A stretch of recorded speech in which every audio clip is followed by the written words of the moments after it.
¿Se imaginan poder comprar bolsas amigables con la naturaleza, pero fabricadas a partir de mandioca?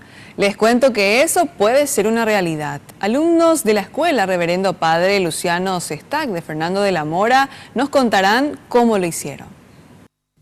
Acompaña el tradicional asado de los domingos o encabeza el preparado de algunos platos típicos.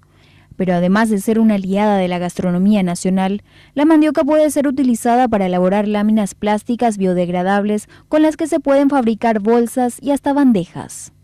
Esta fue la opción que encontraron los alumnos del 8º grado con la intención de reemplazar a los artículos de plástico. Primero agarrar la mandioca, después pelarle, y acá podemos ver cómo ya está pelada. Después lo rallamos y va a quedar medio húmedo. Después lo exprimimos y lo dejamos en el sol y ahí queda el almidón seco. Después lo vamos y lo mezclamos con el agua, la glicerina y el vinagre, y también le ponemos el colorante que queramos nosotros. Y después lo ponemos en la olla y lo dejamos 5 minutos en fuego medio. Lo vamos revolviendo. Después vamos a notar que la masa es medio espesa y ahí lo sacamos y lo ponemos en un molde y lo dejamos reposar 24 horas. Además de ser un producto amigable con el medio ambiente, los alumnos destacan la oportunidad que representan las familias campesinas para darle un valor agregado a la mandioca.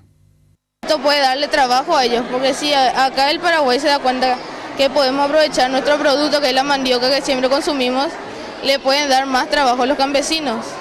Que el plástico normal contamina y se tarda como 400 a 500 años para desaparecer.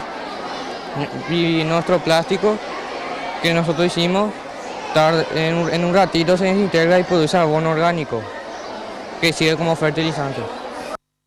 Los productos elaborados con láminas biodegradables de mandioca, al final de su vida útil se descomponen y sirven como abono orgánico a las plantas.